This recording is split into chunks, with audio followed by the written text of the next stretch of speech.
Boss, you've been working undercover as a homeless man for 6 months now to investigate your uncle's crimes. Now that your uncle's in prison, it's time for you to return to the Jones Group. Thanks, Luis. There's one more thing I need to take care of.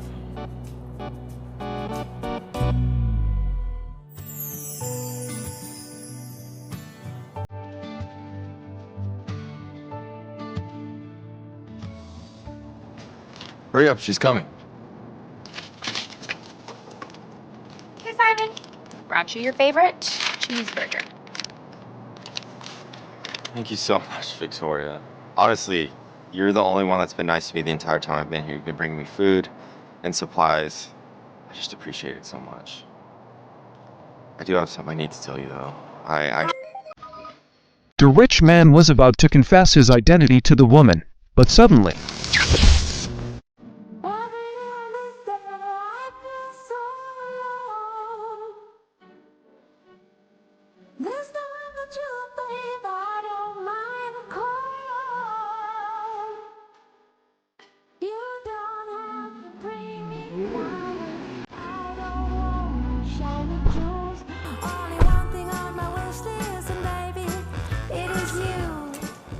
Welcome back. Welcome back, boss. Boss, you've been working undercover as a homeless man for 6 months now to investigate your uncle's crimes. Now that your uncle's in prison, it's time for you to return to the Jones Group. Thanks, Luis. There's one more thing I need to take care of.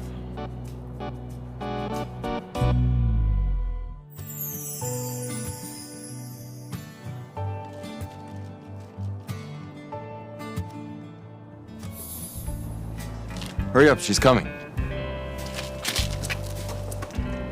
Hey, Simon. Brought you your favorite cheeseburger. Thank you so much, Victoria.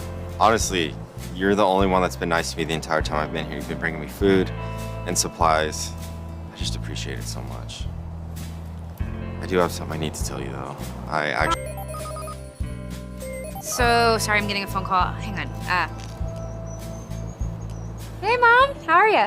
Victoria, the doctor says Grandma probably won't make it past Christmas. Her biggest wish is to see you in a wedding dress. Is it safe to tell her that we're expecting a wedding this Christmas? Yes. Don't worry. Carl already proposed, and we're getting our marriage certificate tomorrow, so nothing to worry about, okay? Oh, she's getting married. That's wonderful. Oh, why don't we have the wedding on Christmas? It's settled then. I'm going to start notifying all the relatives. I'll talk to you later. Okay. Love you. Sorry about that. What were you saying? Never mind. I heard you're getting married, though. Congratulations. Thank you, Simon. But it is lunch rush right now at the burger joint, so I gotta get back. I'll talk to you later, yeah? Thanks again.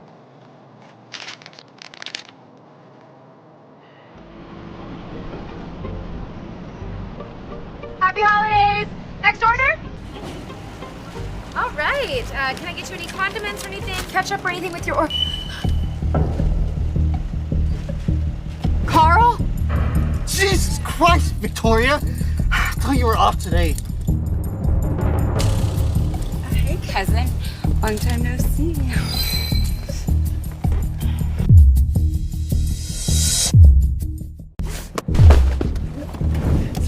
Carl, how could you cheat on me with my cousin? Look! There's nothing left to say. You already found out. We're over, Victoria. No. What? No, we're engaged. We're getting our marriage license tomorrow. Did you forget that? This cheap, worthless ring is all it took for you to be faithful?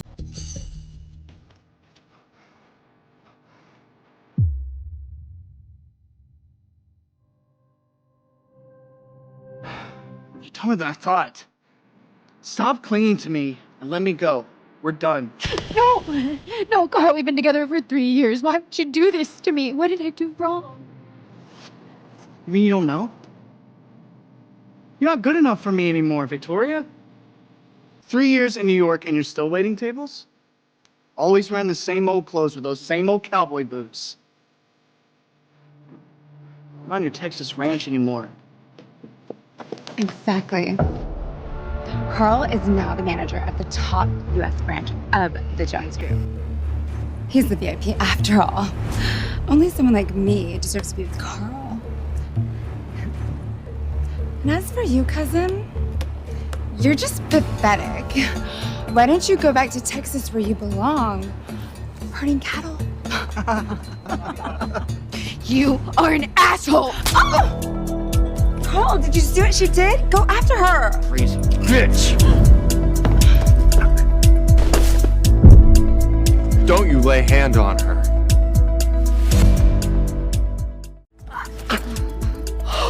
Don't ever touch me again, you filthy hobo with your diseases! Ooh, What is this bum doing here? Disgusting. Oh, you two belong together. Come on, darling. Let's not waste our time with these lowlives. We might catch something. Oh.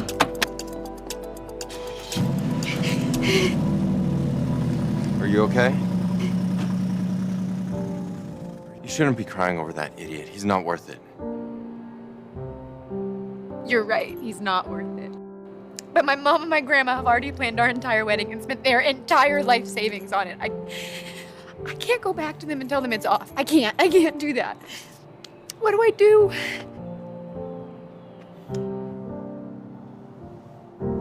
I think you should marry me. What? Just temporarily. That way your grandma can see you walk down the aisle. You would do that for me? I would do anything for you, Victoria.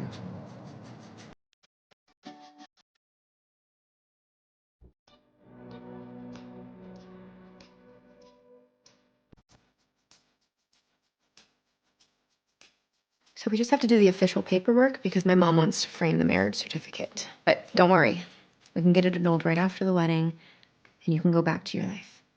Anything you need, Victoria. Thank you so much for doing this for me, Simon. You're a really good friend.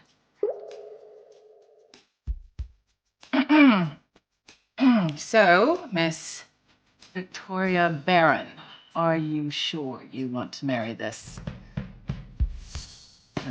gentleman? Are you being coerced? I'm not being coerced. I willingly choose to marry Simon Jones. Huh. Okay. Well, if that is the case, I don't have any more questions. Wait. Simon Jones? The Simon Jones? One who died in a car crash 6 months ago? The CEO of the Jones Group? No, there's no such problem as the nation's richest man.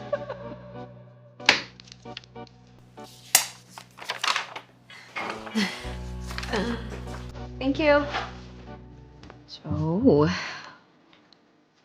we are officially married. Victoria, there's actually something I need to tell you.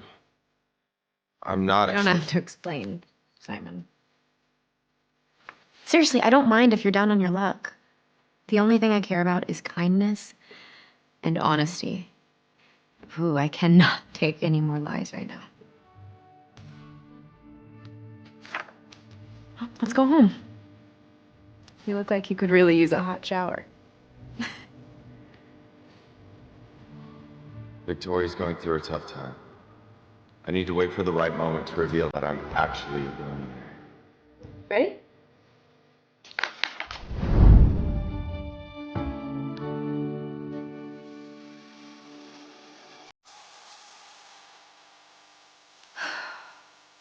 So I'm married now?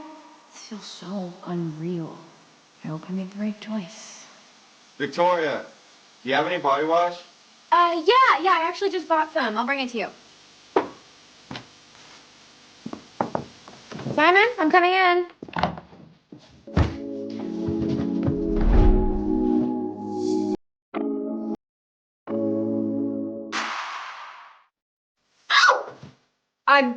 I didn't see anything. I'm so sorry. No, I'm technically your husband. I don't mind if you see me naked. My iced tea is melting.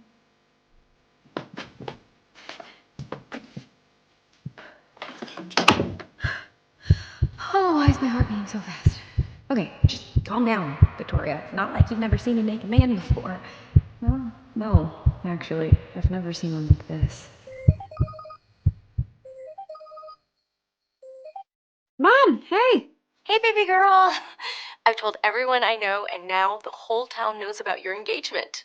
Grandma is super excited about it. Oh, by the way, when's your flight?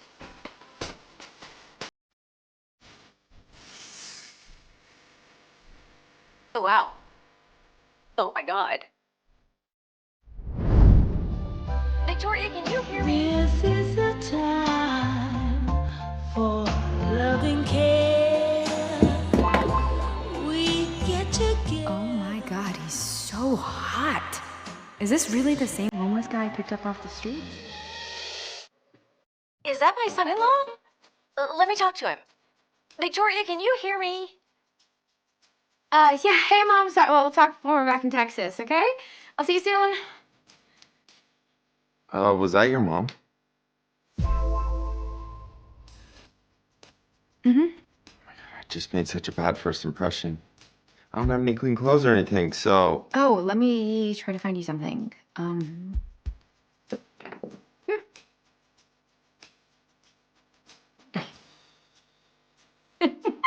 I'm sorry.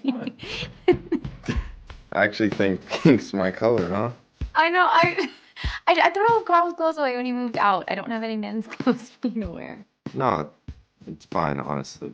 I don't mind wearing it. Makes me feel closer to you. Well, you will have to be sleeping here tonight. No problem. Oh. I almost forgot. I got your ring. Did you forget that? We're over, Victoria.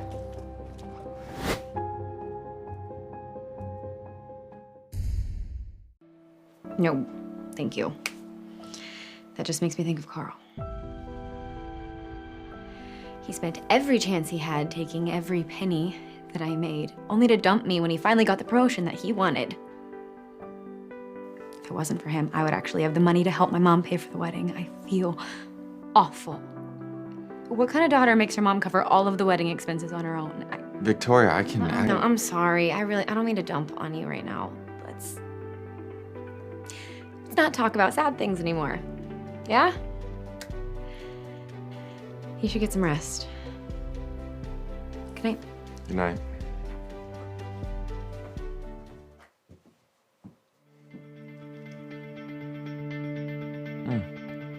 Size 7.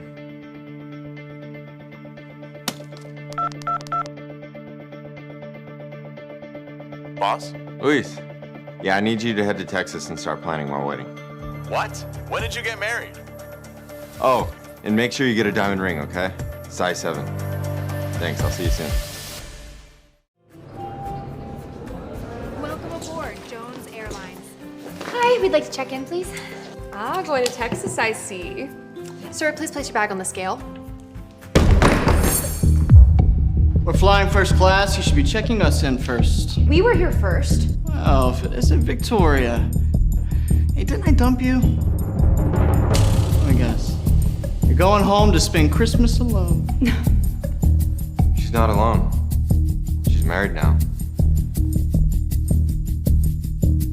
And I'm her husband. Hello, handsome. Where did you find this hottie? Hey, bro. You know she's my ex, right? You enjoy picking up other people's trash? You better apologize to her now, or you're gonna regret it. Nah. What are you gonna do about that?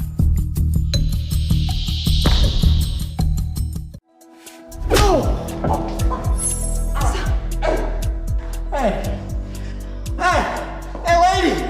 Are you blind? I've been attacked! Call security!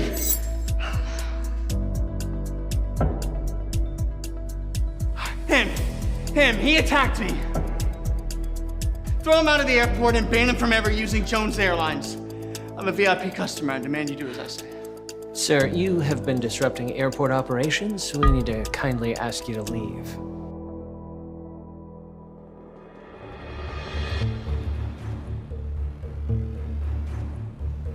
Mr.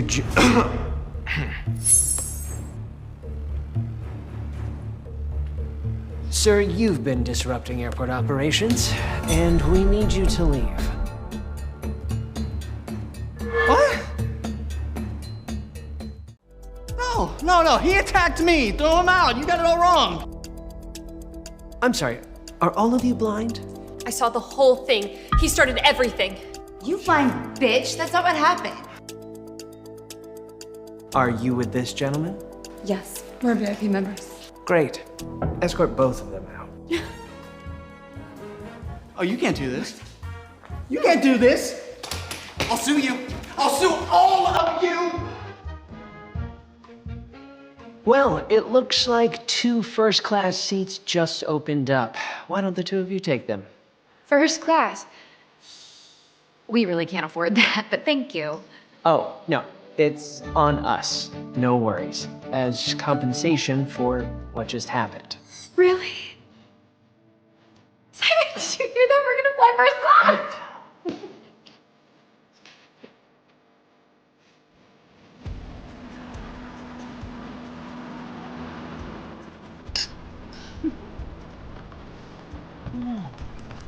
This is my first time in first class.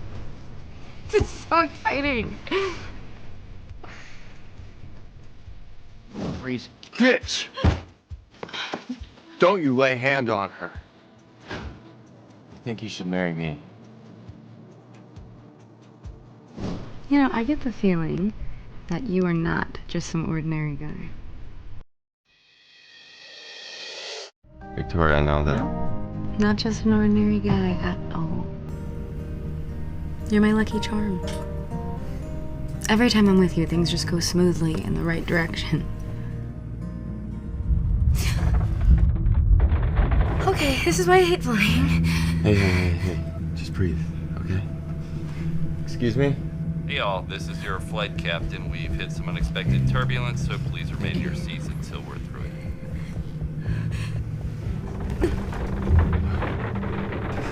Hey, just close your eyes, alright? Just close your eyes and listen to my words.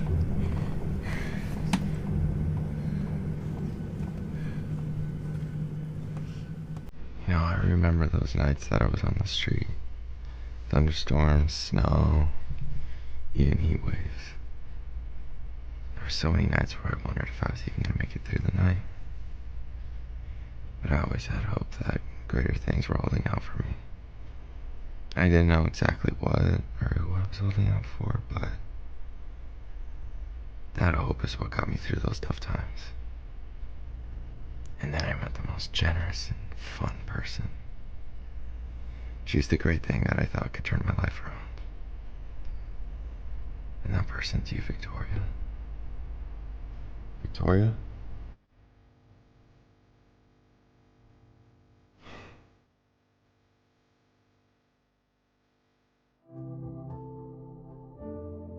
This is just the beginning, Victoria. I'm gonna give you the best of everything this world has to offer.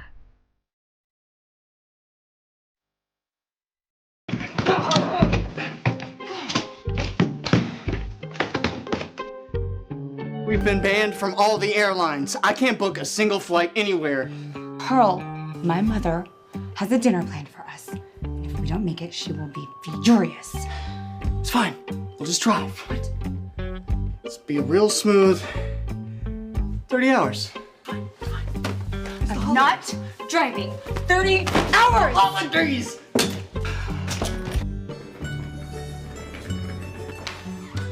My baby girl, you're finally home!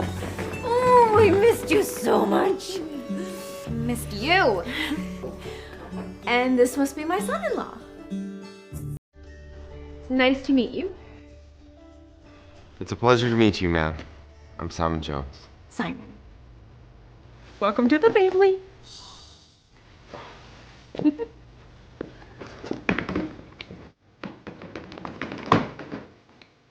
Good job. Keep it up.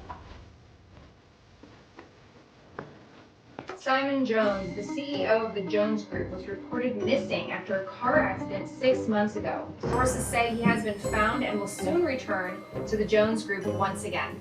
Mom? Victoria's brought home her husband. You're Simon Jones. Simon Jones. The billionaire Simon Jones? Cities don't sleep, they pretend to, but they never really do. At 3 in the morning, when the streets are empty and the neon signs flicker like dying stars, the city tells the truth about who survives, about who disappears, about who never mattered in the first place. This story belongs to one of those people. His name is Marcus Lane. Marcus is not a criminal by ambition. He is a criminal by erosion. Piece by piece, the city wore him down. Marcus grew up in the kind of neighborhood people only remember when something goes wrong. His father worked himself into an early grave. His mother learned how to survive by staying quiet. The city taught Marcus its first lesson early. Effort does not guarantee escape. Marcus was smart, not brilliant, not exceptional. Just smart enough to notice patterns, to see how things actually worked.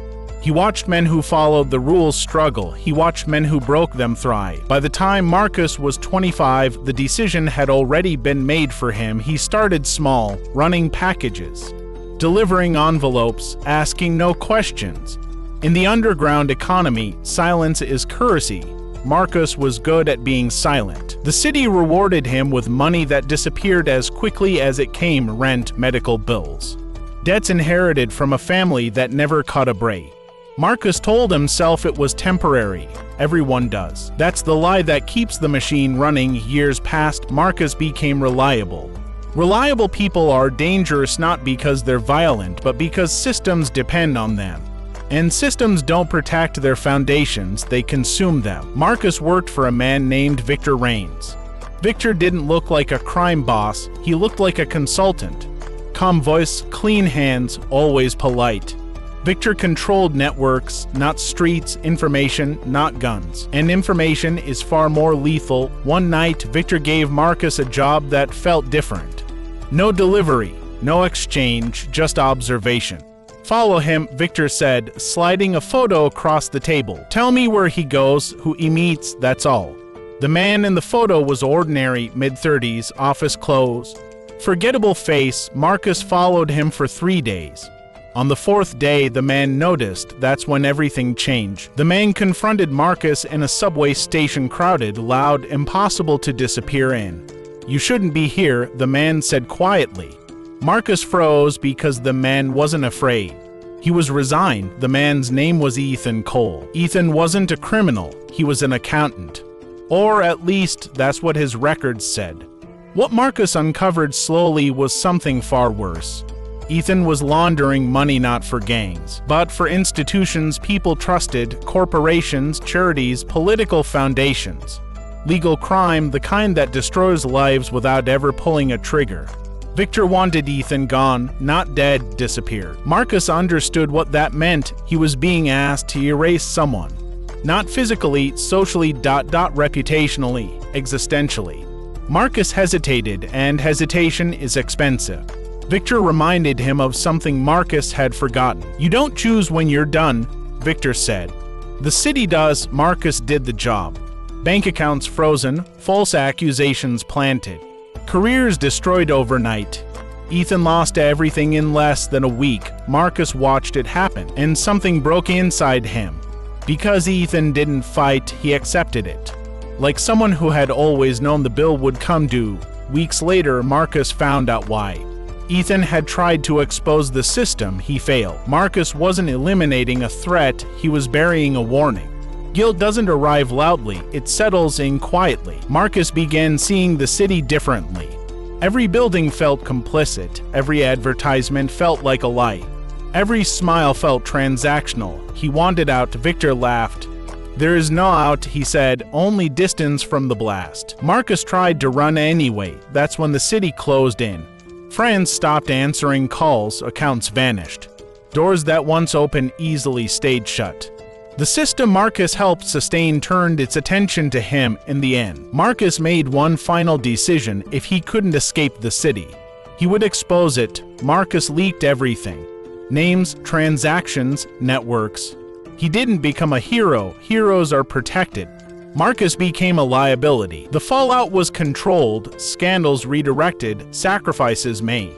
Marcus disappeared, not officially, but effectively. The city continued, it always does, somewhere. People still believe hard work is enough. That systems are fair, that survival is neutral. The city doesn't correct those beliefs, it relies on them. And Marcus Lane. He became what the city creates best, a lesson no one learns from. Because in the end, the city doesn't punish crime, it punishes disruption. At first glance, this looks like an ordinary love story, a quiet town, a powerful family, and a girl who seems far too insignificant to matter. But if you keep watching, you'll realize this story is never really about love. It's about control, identity, and what happens when the truth refuses to stay buried. This story begins on a rainy night. A young woman named Elena Carter stands outside the iron gates of the Blackwood estate, soaked to the bone, holding a worn-out suitcase in her trembling hands. She has nowhere else to go. Her mother is dead. Her father's name is written on a birth certificate, but he never once looked back. And now, after 23 years of silence, the Blackwood family has finally found her. Inside that mansion lives Alexander Blackwood, the youngest heir of the Blackwood Empire. Cold, calculating, and dangerously intelligent. To the outside world, he is perfection itself, a future CEO, a golden boy, a man who never makes mistakes. But Alexander hates this house. Because this house is built on secrets. The moment Helena steps inside, the atmosphere shifts. The servants stare at her like she doesn't belong. The walls whisper stories no one dares to tell. And at the center of it all sits Margaret Blackwell, the matriarch. Watching Elena with a gaze sharp enough to cut through bone, Margaret doesn't welcome her.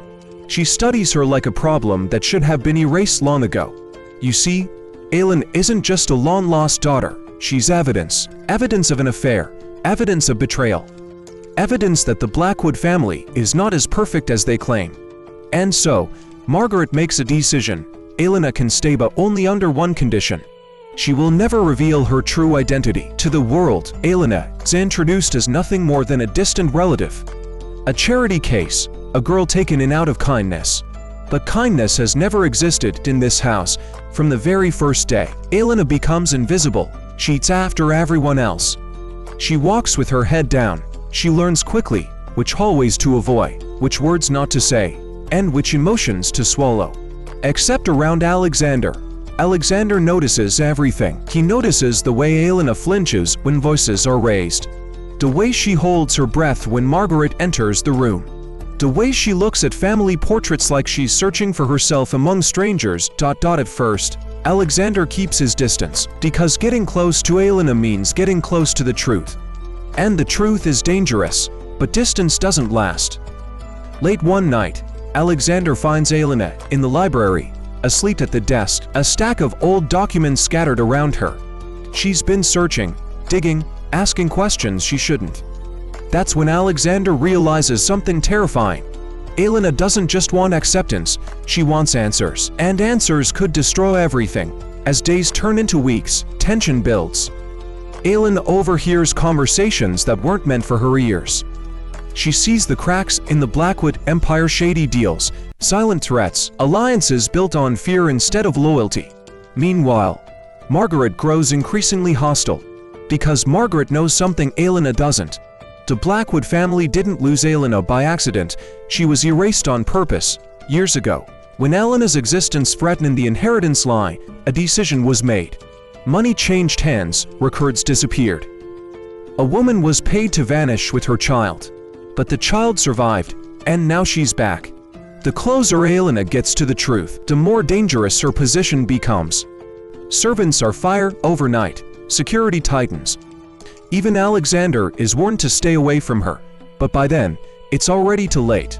Because somewhere between shared silences and stolen glances, Alexander falls in love with her, and that love becomes the final threat to the Blackwood legacy. When Elena finally uncovers the truth that she is not a guest, not a burden, but a rightful heir, everything explodes. Margaret denies it. The family panics. The board of directors intervenes. And Alexander is forced to choose family or Elena. In the final confrontation, secrets are exposed in front of the entire Blackwood board. DNA results are revealed. Financial crimes surface. Decades of lies collapse in a single night. Margaret loses control. The empire fractures.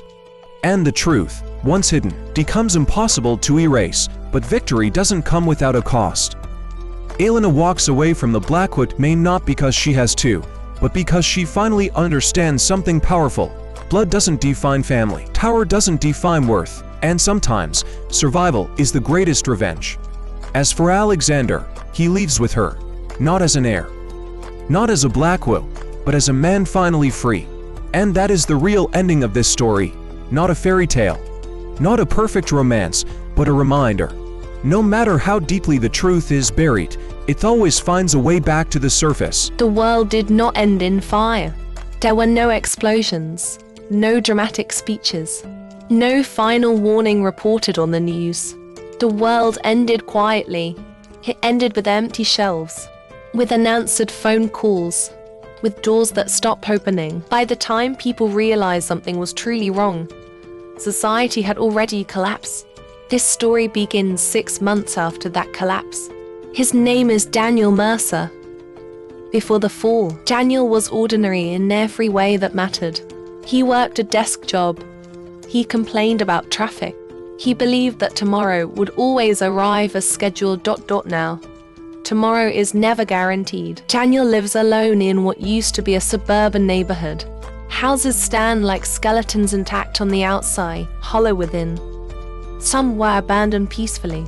Others still carry marks of violence on their walls. Every morning, Daniel follows the same routine. He wakes before sunrise. He checks the perimeter. He counts his supplies. Canned food, bottled water, a handgun with limited ammunition. He keeps track of everything because forgetting is dangerous. In this world, mistakes are fatal. The collapse wasn't caused by war, or climate, or even disease. It was caused by silence. One day, systems stopped responding. Power grids failed. Financial networks froze. Supply chains broke down with no explanation. Governments issued statements, then stopped speaking altogether. No enemy ever appeared, and that terrified people more than any invasion could have. At first, neighbors helped each other. They shared food. They shared information. Then supplies ran low. That was when kindness became conditional. Daniel remembers the exact moment he stopped trusting people. It was the day he watched a man beg for water and then pull a knife the moment Daniel turned his back. From that day on, Daniel survived by one rule: never assume innocence. Months pass. Seasons change. The world grows quieter. One afternoon, Daniel hears a sound he hasn't heard in weeks. Footsteps, careful, measured, not desperate. Someone knows what they're doing. Daniel hides inside his house, watching through a cracked window. A woman enters the street, carrying a backpack and a rifle slung across her shoulder. She moves like someone who has survived longer than most. Her name is Mara. They don't trust each other. Trust is expensive now. Their first conversation is short. Their weapons remain visible, their distance carefully measured. But survival favors cooperation. Mara knows things Daniel doesn't. She's traveled beyond the neighborhood, seen cities reduced to graves. She tells him the truth no one wants to hear. The collapse isn't temporary. No help is coming. The world people remember is gone. Together, they form an uneasy alliance. Days turn into weeks. They scavenge abandoned buildings. They avoid roads. They watch the horizon constantly. And slowly, something dangerous happens. They begin to feel human again. They talk at night. They share memories of a world that feels fictional now. They laugh quietly, as if afraid laughter might attract death. But hope is a liability. One night, They encounter a group of survivors, families, children, people who look harmless. The leader asks for food. Daniel hesitates. Mara doesn't. She says no. When the group leaves, Daniel argues with her. They needed help. Mara looks at him and says something that changes everything. So did we. No one helped us. Days later, they find that same group again. Only this time, the group is armed and they're not asking. Daniel witnesses what desperation truly looks like. The survivors kill without hesitation. They take everything. They leave bodies behind. Daniel and Mara escape, but something inside Daniel breaks. That night, he can't sleep because he realizes a terrifying truth.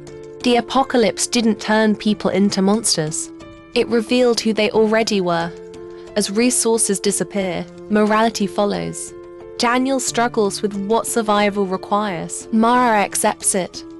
She's not cruel, she's realistic. She tells Daniel about a settlement rumored to exist far north. A place with rules, structure, power. But power always has a price. They reach the settlement weeks later. It's real. Walls, guards, organization. For the first time since the collapse, Daniel feels safe until he learns how the settlement survives. They trade protection for obedience. They exile the weak. They execute those who challenge authority. Order has replaced chaos, and at the cost of compassion.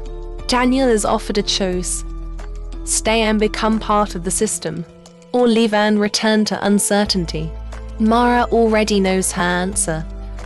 She refuses to live in another cage. Daniel hesitates, because survival without humanity feels meaningless, and humanity without survival feels impossible. In the end, Daniel leaves with her. Not because he's brave, but because he's still afraid of becoming someone he can't recognize. They disappear back into the ruins. The world remains broken. Civilization does not return. But Daniel understands something now. The end of the world wasn't a single moment. It was a process, and survival isn't about staying alive. It's about deciding who you are willing to become to do so. Because when everything else is gone, that choice is all that remains. Empires are not built by heroes. They are built by men willing to make decisions others cannot live with. This story begins at the moment an empire starts to rot from the inside. The kingdom of Eldoria had ruled the continent for over 3 centuries. Its banners flew over cities, ports, and trade routes that fed the wealth of the entire realm to the common people. Eldoria represented order, stability, a promise that tomorrow would resemble today. But stability is fragile. And power, when inherited too long, forgets its purpose. King Alaric IV was dying. The illness did not announce itself dramatically. It weakened him slowly, stealing breath, strength, and clarity piece by piece. By the time the court acknowledged the truth, the question was no longer if the king would die but who would rule after him. Officially, the answer was simple: Prince Edric, the king's eldest legitimate son.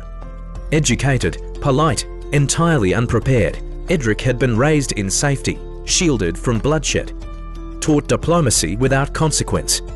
He believed that words could still solve problems that had long since grown beyond language. The nobles smiled when he spoke, and sharpened their knives when he turned away. Unspoken among the court was another name: Caelan, the king's bastard son, born to a woman erased from history. Raised far from the palace, trained not in books, but in war, Caelan had bled for Eldoria in border conflicts where the crown refused to look. He had no claim, no title, and the loyalty of men who would gladly die for him. Caelan returned to the capital when the king's condition worsened. His arrival unsettled the court. Soldiers straightened their posture. Servants whispered. Nobles avoided his gaze. Because Caelan did not beg for acceptance, he did not ask for permission to exist, King Alaric summoned both sons to his chambers. What was said inside those walls was never recorded. But when Caelan emerged, his face was heavier. And when Edric followed, his hands were shaking. The king died 3 days later. The coronation was swift to swift. Edric was crowned beneath banners still smelling of funeral incense. He spoke of peace, of unity, of honouring his father's legacy. The crowd cheered, the council plotted. Within weeks, the cracks began to show. Border lords withheld taxes, trade guilds demanded privileges. Mercenary companies offered loyalty for a price. Edric tried to negotiate. The empire bled. Meanwhile, Kalen vanished. Officially, he was sent away for his own safety. In truth, he was gathering something more dangerous than an army. He was gathering belief among soldiers abandoned by the crown, among villagers burned by neglect, among men who remembered that Eldoria was once protected by strength, not promises. Civil war did not begin with a declaration. It began with silence. Supply lines failed. Garrisons switched banners overnight. Royal messengers stopped returning. Edric's advisors urged action. He hesitated. Because every order meant blood, and Edric had never learned how to live with blood on his hands. Kalen, however, had, when Kalen finally marched. He did so not as a conqueror but as a correction. He did not sack cities, he did not slaughter civilians. He removed governors permanently. Each execution carried a message: loyalty is earned, neglect is punished. The people did not fear him, they followed him. Inside the capital, paranoia took hold. Allies betrayed allies, councils fractured. Edric trusted fewer people each day. When Kalen's forces reached the gates, the city did not resist. The final confrontation took place in the throne room. Two brothers, one crowned, Edric pleaded, Kalen listened. And then he spoke the truth Edric had never wanted to hear. You were raised to rule a kingdom that no longer exists. Edric offered the crown, Kalen refused. Because Kalen did not want power given. He wanted power recognized. Edric was exiled, not killed. Because mercy, too, is a form of control, Kalen was crowned King Kalen I. His reign was not gentle, but it was effective. Borders stabilized, rebellions ended. The empire survived. History would remember him as a tyrant or a savior depending on who was asked. But one truth remained undeniable: Eldoria did not fall, because one man was willing to become what the empire required. And that is how kingdoms endure, not through virtue, but through sacrifice that history prefers not to name. Memory is the most fragile form of truth. People trust it completely, even though it changes every time they touch it. This story is about a man who trusted his memory and paid the price for it. His name is Lucas Hale, at least. That's the name he remembers. Lucas wakes up in a white room with no windows, no clock, and no sound except his own breathing. The walls are clean, like they've never been lived in. There is a chair, a table, and a mirror. On the table lies a folder. On the front, written in black ink, are 3 words. Session 1, Recovery. Lucas does not remember how he got here. He does remember other things. He remembers growing up near the ocean. He remembers the smell of salt and rust. He remembers a woman's laugh, soft, familiar, painful.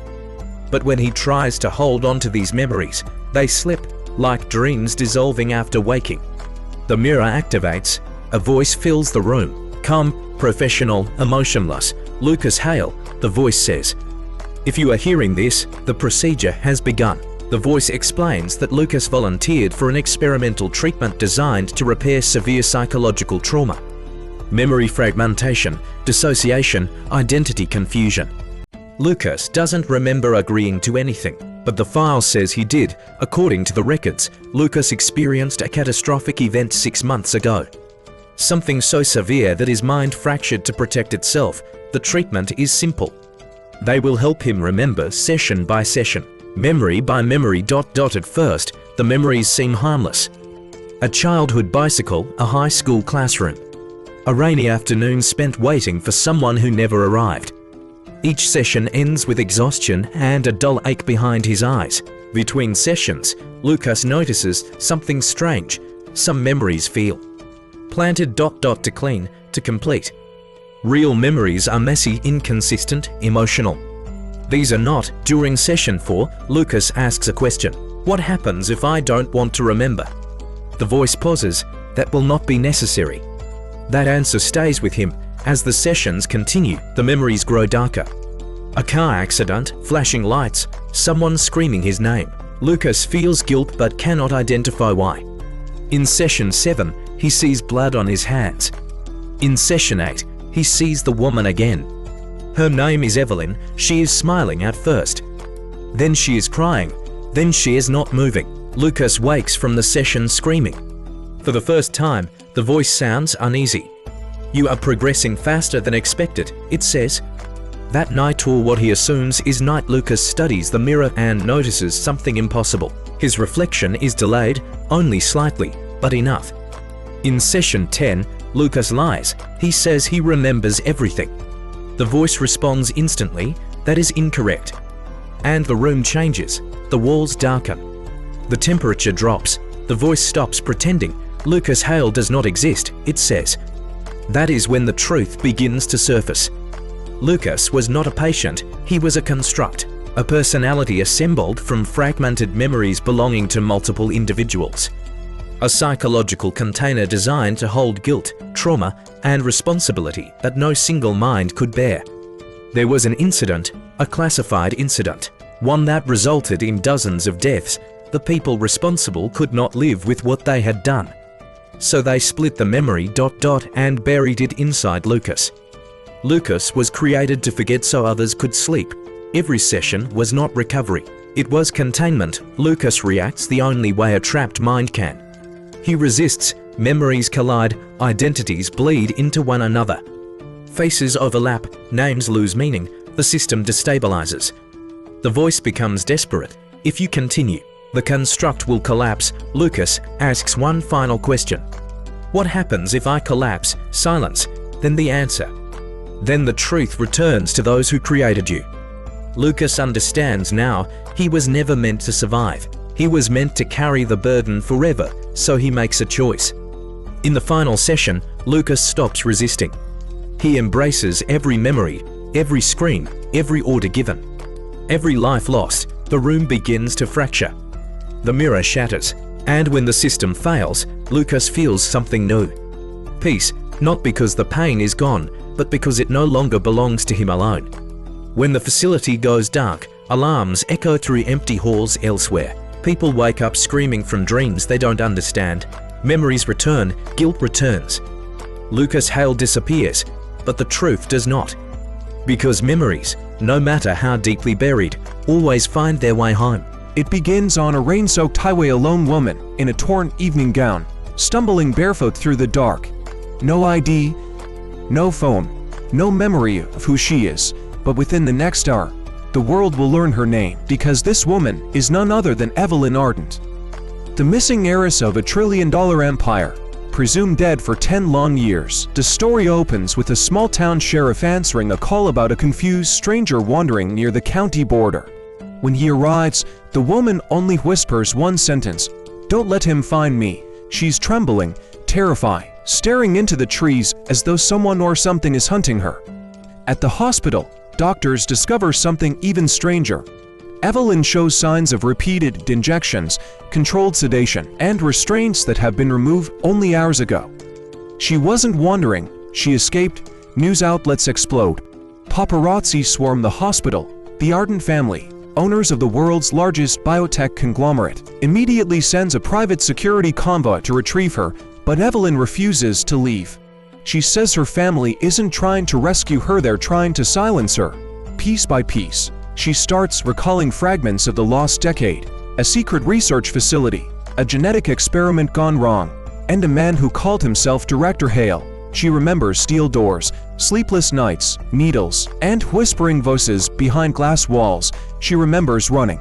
Just as Evelyn begins cooperating with investigators, a mysterious fire erupts in the hospital's East Wing.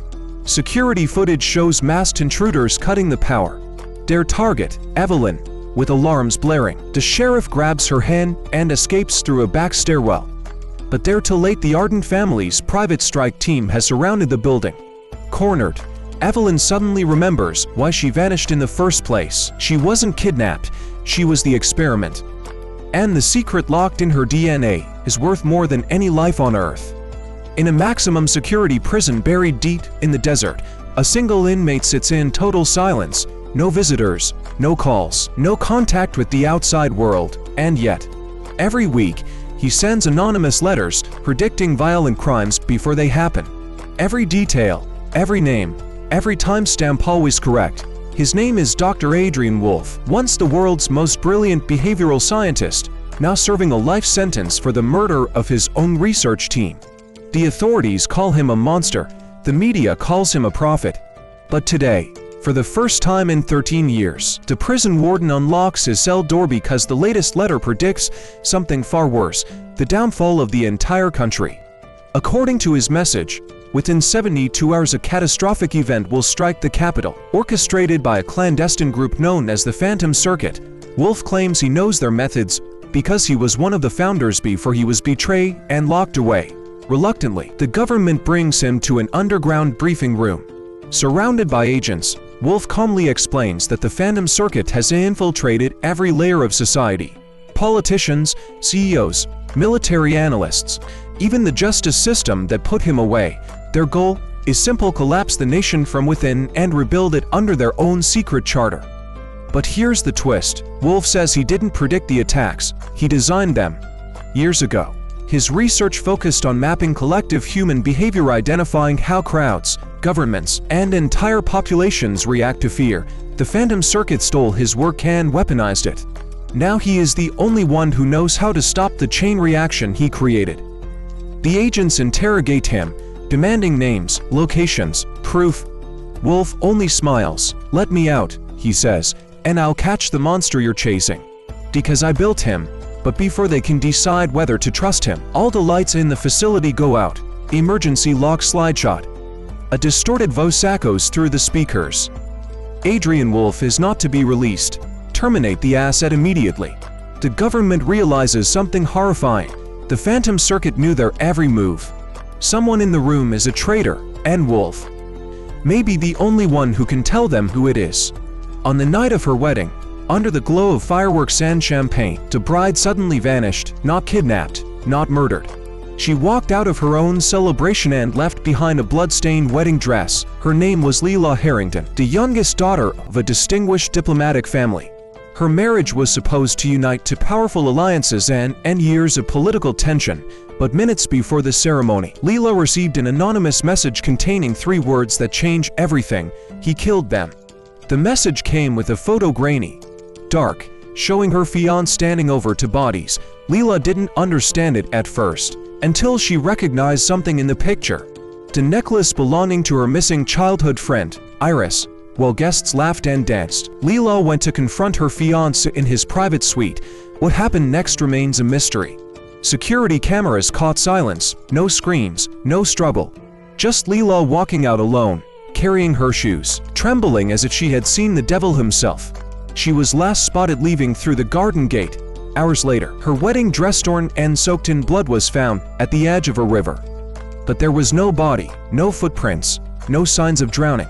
Investigators soon discovered something more disturbing. Leila had been collecting files for months, documents exposing a covert diplomatic operation, blackmail letters, untraceable bank transfers, and a hidden list of high-ranking officials involved in an off-books political assassination program. The final page of her journal reads, "If I disappear, it's because I finally know the truth. The groom denies everything. The families cover up the scandal. The world moves on." But days later, a message appears on a secure server belonging to an international whistleblower group. A video thumbnail, a familiar face, Leila Harrington alive. And she's ready to expose the truth about the man she almost married. In the heart of a neon-lit metropolis, people still talk about the night a billionaire vanished into the slums and left his entire empire to a homeless stranger. It wasn't charity, it wasn't madness, it was revenge calculated, cold. And 10 years in the making. The billionaire was Marcus Vail, founder of one of the world's most powerful tech corporations. Brilliant, ruthless, untouchable, but few knew that behind the skyscrapers and luxury, Marcus lived with a secret. He was running from a crime he didn't commit. 10 years ago, someone framed him for an illegal weapons program. The board forced him out, stripped his legacy, and left him with nothing. Marcus clawed his way back, rebuilt his fortune, and created a shadow network devoted to finding the traitor. But instead of confronting them in a boardroom, Marcus designed a different plan. He befriended a homeless man living under a bridge, a quiet, intelligent veteran named Sam who once studied engineering before life tore him apart. Marcus gave Sam food, shelter, friendship. And then, one night, Marcus offered him the unthinkable. Take my identity, take my company, become me. Sam thought it was a joke until men in suits arrived with documents, transfers, and biometric scans proving it was real.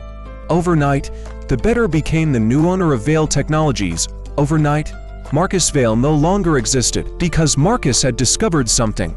The traitor who destroyed his life was someone inside his own family. Someone who watched his downfall with a smile. By erasing himself and handing over his empire, Marcus created the perfect trap. The traitor would strike again assuming Sam was Marcus. And when they exposed themselves, Marcus would emerge from the shadows with evidence, truth, and vengeance. But the plan took a deadly turn. Sam was attacked within 48 hours. Marcus's old enemies resurfaced. And a mysterious organization called the Seventh Protocol began hunting both men. The world now thinks Marcus Vale is dead, but in the underbelly of the city, he's watching every move, waiting to reclaim the life stolen from him. The bride who married the wrong man. Pay close attention. On what should have been the happiest day of her life, this woman walked down the aisle and accidentally married a man she had never met. Her name is Lydia Hale, the eldest daughter of a wealthy political family. For 24 years, she lived under strict rules, perfect grades, perfect manners, perfect reputation. Her engagement to her childhood sweetheart, Ethan Crowe, was arranged when they were children. Everyone expected their wedding to be the union of two powerful families. But on the wedding day, Lydia's life derails in the most unbelievable way. Moments before the ceremony, Lydia is kidnapped by masked men, thrown into a black SUV, and drugged with something that makes her head swim. When she wakes up, she's in a dimly lit church, a completely different location. Her bouquet replaced. Her veil rearranged. Her bridesmaids missing. And the groom isn't Ethan. Standing at the altar is a cold, devastatingly handsome man with grey eyes as sharp as winter steel. A man Lydia has never seen in her life. His name? Damian Blackthorne, the most feared underground king in the entire eastern region, leader of the Blackthorne Syndicate. A man whose reputation can silence even the bravest criminals. Everyone calls him the Ghost King because no one knows how he rose to power, and those who try to investigate disappear. Damian takes Lydia's trembling hand. The priest asks, "Do you take this woman?" Damian answers, before the priest finishes, "I do." Lydia is stunned. She protests, screams, tries to run, but the guards hold her still. Damian leans close, voice dangerously calm, "Say the words, Lydia." I don't," he whispers into her ear. "If you don't marry me, the Hale family will not live through tonight." Terror grips her heart. Shaking, Lydia barely forces the words out, "I do." The moment the ceremony ends, Damian kisses her lightly, almost mockingly. "Congratulations, Mrs. Blackthorne." Lydia is taken to a black limousine and driven to Damian's fortress-like estate. But here's the twisted part. Damian doesn't touch her, doesn't speak to her.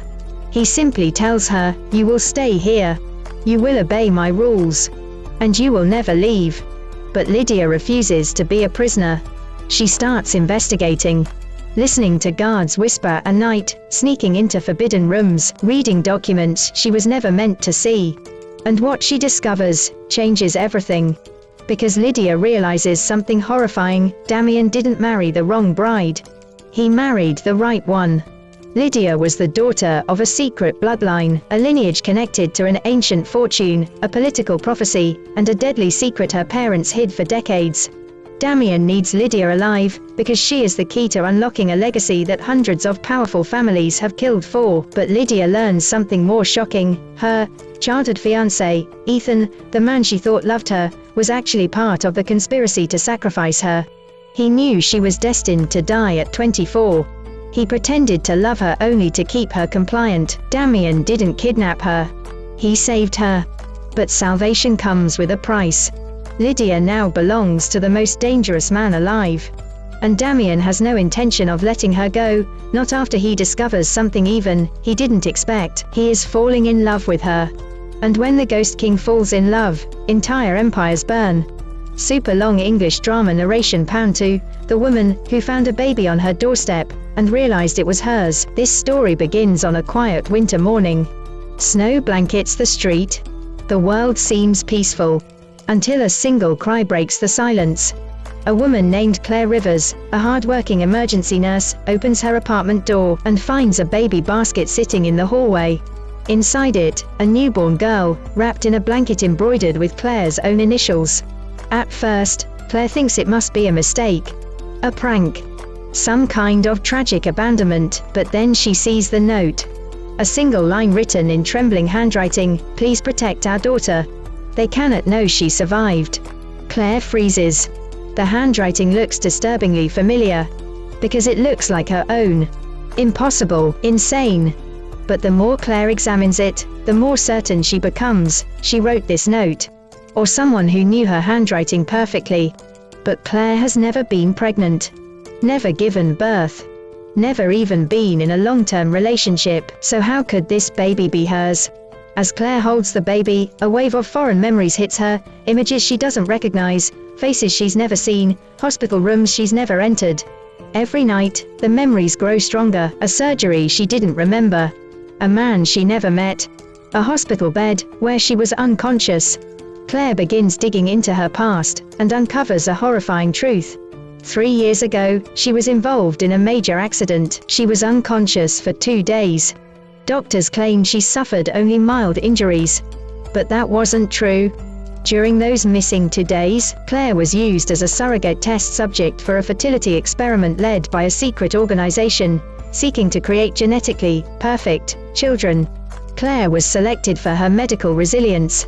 They implanted a fertilized embryo into her body, monitored the early pregnancy, then removed the fetus covertly before she woke. Claire was never meant to know. Never meant to remember. But the baby was supposed to be destroyed. Someone inside the organization betrayed them and saved the infant, placing the child on Claire's doorstep as the last chance for survival. Now, a powerful corporation is hunting for the baby. They will eliminate anyone who stands in their way. Claire must run. Hide. Fight. She becomes a fugitive, protecting a child she never planned for, yet feels an unexplainable bond with. The twist. The baby begins showing abilities far beyond a normal infant, rapid learning, unusual awareness, and neurological patterns never documented before. Claire realizes the company wasn't trying to create the perfect baby. They were trying to create the perfect weapon. And now, they will do anything to reclaim it. Super long English drama narration pound 3, the princess who escaped her own funeral. This is the story of a princess who attended her own funeral. Her name is Seraphine Aldora, the firstborn heir to the Aldora kingdom, known for her intelligence, beauty, and unmatched talent with diplomacy. But political enemies feared her, they needed her gone. The night before her coronation, Seraphine is poisoned by her most trusted advisor. Her pulse stops. Her body grows cold. Doctors declare her death. The nation mourns. Her father falls to his knees. A grand royal funeral is prepared. Thousands gather to see the princess one last time. But here's the twist. Seraphine wakes up inside her coffin. Paralyzed. Unable to scream. Yet fully conscious. A rare toxin was used, one that mimics death flawlessly, but wears off within 24 hours. Seraphine fights with every ounce of strength. The sarcophagus cracks open. She crawls out, gasping for air, covered in funeral flowers. Her first thought isn't fear. It's vengeance, but she can't return to the palace, because everyone has already accepted her death. The kingdom has moved on. Her younger sister is taking the throne. Her advisor, the traitor, is now controlling the royal council. Seraphine realizes she must stay dead. She disguises herself, and goes into hiding, forming alliances with assassins, spies, and rebels. Slowly, she uncovers the conspiracy, foreign nations, corrupted nobles, and even her own sister, who secretly wanted the crown. The deeper Seraphine digs, the darker the truth becomes. The assassination wasn't just about power, it was part of a prophecy that foretold, the eldest daughter of Aldora, shall bring ruin to the realm. The kingdom didn't want to kill her out of hate. They killed her out of fear. But Seraphine isn't the monster the prophecy claimed. The true monster is the person who forged the prophecy in the first place, and she plans to reclaim everything stolen from her, her crown, her kingdom, and her fate. But first, the dead princess must return from the shadows. The bride who married the wrong man. Pay close attention. On what should have been the happiest day of her life, this woman walked down the aisle and accidentally married a man she had never met. Her name is Lydia Hale, the eldest daughter of a wealthy political family. For 24 years, she lived under strict rules. Perfect grades, perfect manners, perfect reputation. Her engagement to her childhood sweetheart, Ethan Crowe, was arranged when they were children. Everyone expected their wedding to be the union of two powerful families. But on the wedding day, Lydia's life derails in the most unbelievable way. Moments before the ceremony, Lydia is kidnapped by masked men, thrown into a black SUV, and drugged with something that makes her head swim. When she wakes up, she's in a dimly lit church, a completely different location. Her bouquet replaced, her veil rearranged, her bridesmaids missing, and the groom isn't Ethan. Standing at the altar is a cold, devastatingly handsome man with gray eyes as sharp as winter steel. A man Lydia has never seen in her life. His name, Damien Blackthorne, the most feared underground king in the entire eastern region, leader of the Blackthorne Syndicate. A man whose reputation can silence even the bravest criminals.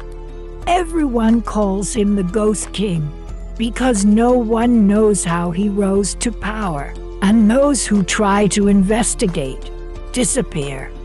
Damien takes Lydia's trembling hand. The priest asks, "Do you take this woman?" Damien answers before the priest finishes, "I do." Lydia is stunned. She protests, screams, tries to run, but the guards hold her still. Damien leans close, voice dangerously calm. "Say the words, Lydia." I don't." He whispers into her ear. "If you don't marry me, the Hale family will not live through tonight."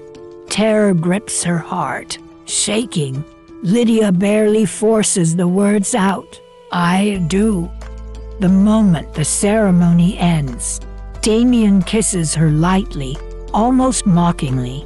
"Congratulations, Mrs. Blackthorne." Lydia is taken to a black limousine and driven to Damien's fortress-like estate. But here's the twisted part. Damien doesn't touch her, doesn't speak to her.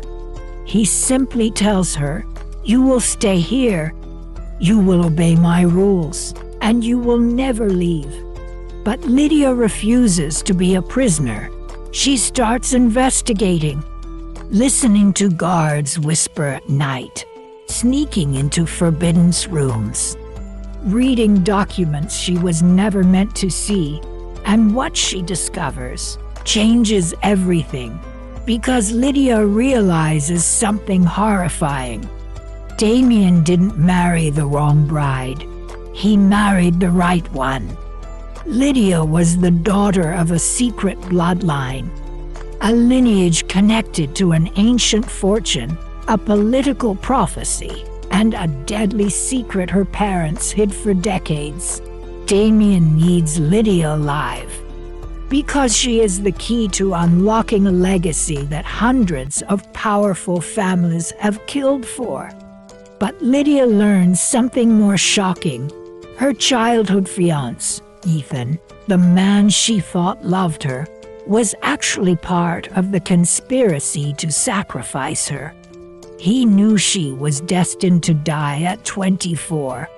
He pretended to love her only to keep her compliant. Damien didn't kidnap her.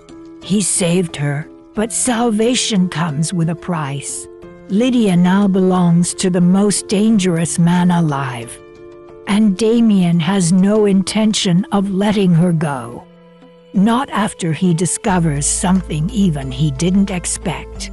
He is falling in love with her, and when the Ghost King falls in love, entire empires burn. Super long English drama narration number 2. The woman who found a baby on her doorstep and realized it was hers. This story begins on a quiet winter morning. Snow blankets the street. The world seems peaceful until a single cry breaks the silence. A woman named Claire Rivers, a hard-working emergency nurse, opens her apartment door and finds a baby basket sitting in the hallway. Inside it, a newborn girl wrapped in a blanket embroidered with Claire's own initials. At first, Claire thinks it must be a mistake, a prank, some kind of tragic abandonment. But then she sees the note, a single line written in trembling handwriting. "Please protect our daughter." They cannot know she survived. Claire freezes. The handwriting looks disturbingly familiar, because it looks like her own. Impossible, insane. But the more Claire examines it, the more certain she becomes. She wrote this note, or someone who knew her handwriting perfectly. But Claire has never been pregnant, never given birth, never even been in a long-term relationship. So how could this baby be hers? As Claire holds the baby, a wave of foreign memories hits her. Images she doesn't recognize, faces she's never seen, hospital rooms she's never entered. Every night, the memories grow stronger.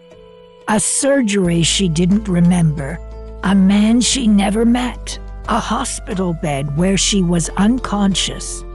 Claire begins digging into her past and uncovers a horrifying truth. 3 years ago, she was involved in a major accident. She was unconscious for 2 days. Doctors claimed she suffered only mild injuries. But that wasn't true. During those missing 2 days, Claire was used as a surrogate test subject for a fertility experiment led by a secret organization seeking to create genetically perfect children. Claire was selected for her medical resilience.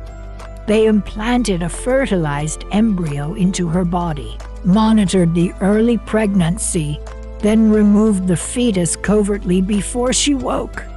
Claire was never meant to know, never meant to remember, but the baby was supposed to be destroyed. Someone inside the organization betrayed them and saved the infant, placing the child on Claire's doorstep as the last chance for survival. Now a powerful corporation is hunting for the baby. They will eliminate anyone who stands in their way. Claire must run, hide, fight. She becomes a fugitive, protecting a child she never planned for, yet feels an unexplainable bond with. The twist. The baby begins showing abilities far beyond a normal infant. Rapid learning, unusual awareness, and neurological patterns never documented before. Claire realizes the company wasn't trying to create the perfect baby. They were trying to create the perfect weapon. And now, they will do anything to reclaim it. Super long English drama narration number 3. The princess who escaped her own funeral. This is the story of a princess who attended her own funeral. Her name is Serafini Aldera, the firstborn heir to the Aldera kingdom, known for her intelligence, beauty, and unmatched talent with diplomacy. But political enemies feared her. They needed her gone. The night before her coronation, Serafini is poisoned by her most trusted advisor. Her pulse stops. Her body grows cold. Doctors declare her death. The nation mourns. Her father falls to his knees. A grand royal funeral is prepared. Thousands gather to see the princess one last time. But here's the twist. Serafini wakes up inside her coffin, paralyzed, unable to scream, yet fully conscious. A rare toxin was used, one that mimics death flawlessly but wears off within 24 hours. Serafini fights with every ounce of strength. The sarcophagus cracks open. She crawls out, gasping for air, covered in funeral flowers. Her first thought isn't fear, it's vengeance. But she can't return to the palace because everyone has already accepted her death. The kingdom has moved on. Her younger sister is taking the throne. Her advisor, the traitor, is now controlling the royal council. Serafini realizes she must stay dead. She disguises herself and goes into hiding, forming alliances with assassins, spies, and rebels. Slowly, she uncovers the conspiracy. Foreign nations, corrupted nobles, and even her own sister, who secretly wanted the crown.